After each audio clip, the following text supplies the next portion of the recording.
આ નવ પદ લેવાનું છે ને દીપકાનંદજી? Yes yes. ઓકે.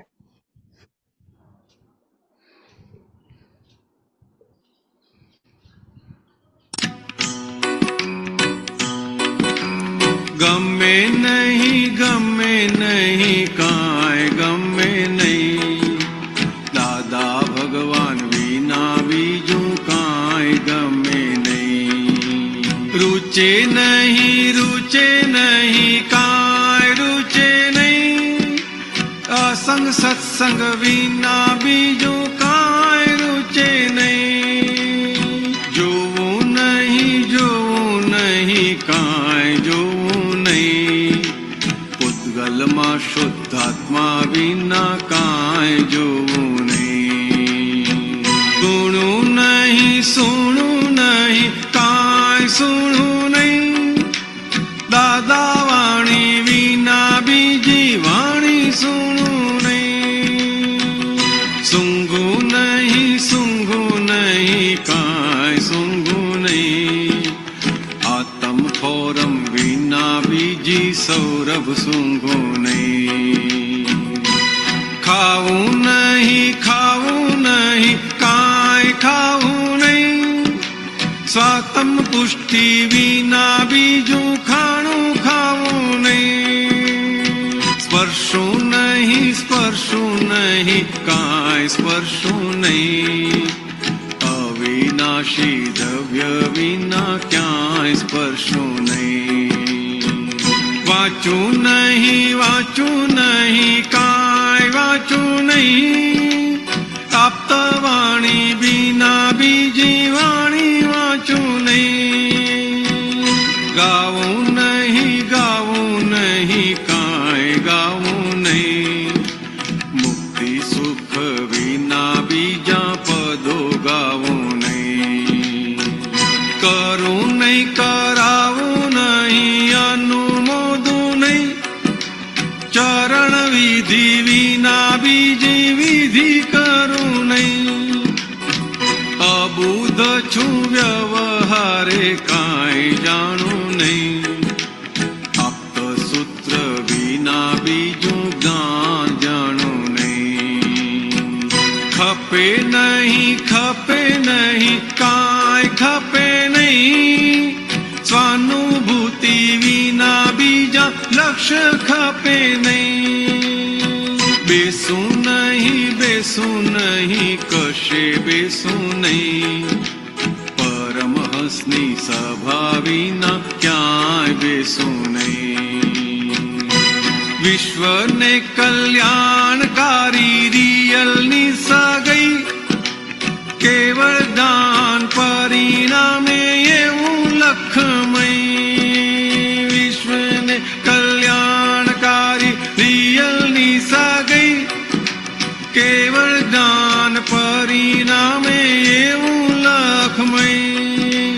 ગમે નહીં કાંઈ ગમે નહીં, દાદા ભગવાન વિના બીજું કાંઈ ગમે નહીં.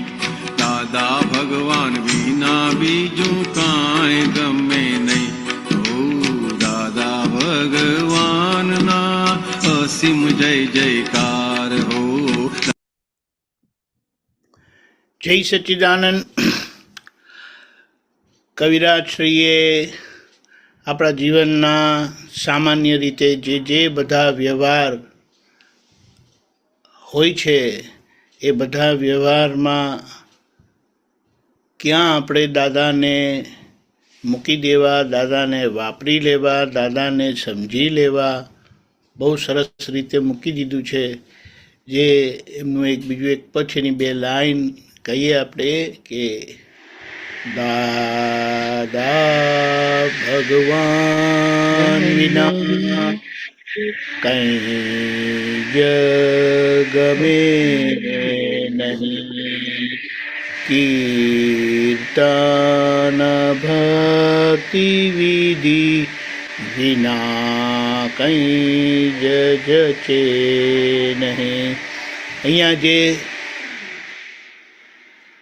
દાદા માટે, દાદા એટલે જ્ઞાન માટે જે આખી આપણને ભૂમિકા આપી છે કે કઈ રીતે આખો દિવસ એ દાદાનું જ્ઞાન, વિજ્ઞાન, સમજણ એ જ આપણે આપણા પરિચયમાં રહે અને એનો જ વિકાસ થાય અને ક્રિયાઓ બધી આથમતી જાય, એના માટેની વાત આવે છે. એટલે આ પદ આપણે ગાઈએ તો આપણા જીવન વ્યવહારમાં જે બધું થાય છે તે, એટલે જે સંસાર પક્ષે ડિસ્ચાર્જ પરિણામ છે એમાં આપણું લક્ષ ન રહેતા દાદામાં એટલે જ્ઞાન સ્વરૂપે આપણે કેવી રીતે રહીએ અને જે એમણે આજ્ઞામાં આપ્યું છે. એક બહુ મોટી વાત અને બહુ ખતરનાક વાત કહીએ આપણે કે બહુ ચેતવા જેવી છે. આ રુચિનો ભાગ છે. 5 ઇન્દ્રિયોના સુખ પ્રત્યેની રુચિ જે છે ને એ અંદર આખી વર્ણઈને આવેલી છે. હવે એ રુચિના ભાગને આપણે જોવા માટે શું કીધું? અસંગ સત્સંગ વિના બીજું કાંઈ રૂચે નહીં. એટલે એ જ્યારે થશે ને ત્યારે બધું જ શાંત થઈ જશે. એટલે અસંગ સત્સંગ ખરેખર કહીએ તો દાદાએ આપણને આપ્યું ને આખો વિતરાગનો માર્ગ છે તે પહેલું પગથિયું એનું નિશંકતાનું છે કે પોતાના માટે પોતે નિશંક થઈ જાય છે કે પોતે હું નામધારી છું કરીને રહેતું હતું, દીપકાનંદ છું કરીને રહેતું હતું. તે દાદાની કૃપાથી એવી નિશંકતા થાય છે જે ખરેખર આવા સંજોગોમાં, આવા સમયમાં હોઈ શકતી નથી. એ દાદાનું અક્રમ વિજ્ઞાનની બલિહારી છે અને એમની જબરજસ્ત કૃપાનું પરિણામ છે. એટલે ત્યાં જે હું નિશ્ચયની નથી કેવળ શુદ્ધાત્મા છું થયું છે, એની યાત્રા આગળ જતા આ રુચિ પાર કરતા આખા વ્યવહાર સંબંધી ખરેખર જે આગળનું પદ લીધું છે સમીપ સંતાપ છે માટે મજા છે દૂર રહેવામાં. એટલે એ સંતાપનો ભયને ભય રહ્યા કરતો હોય છે. તો આ નિશંકતાથી, કૃપાથી પ્રાપ્ત થયેલી નિશંકતા સમજણ ફિટ થતાં આપણા પોતાના પુરુષાર્થની નિશંકતા થાય છે અને એ થતાં નિર્ભયતા આખી ઊભી થાય છે. નિડર નથી થતા, નિર્ભય થાય છે. એટલે ભયની વચ્ચે ભય આખો વ્યવહાર ભયવાળો છે. શું થશે? એ ભયની વચ્ચે નિર્ભયતા ઊભી થાય છે અને છેલ્લું પરિણામ અસંગતા. એટલે આ સત્સંગ દાદાનો જે છે એ છેલ્લો સત્સંગ છે અને તેથી આને અસંગ સત્સંગ કીધું કે જે સત્સંગ આપણને અસંગ બનાવે.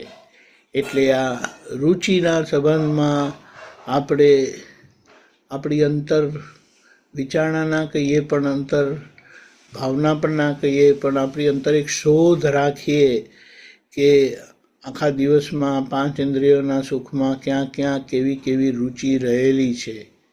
કશું કરવાની રુચિ બહુ બધું છે. એ દરેક જણે પોતે જોવાનું છે. અને બીજી એક લાઈન લઈએ આપણે, જોવું નહીં આપણને જોવા સ્વરૂપે ખુલ્લા કર્યા.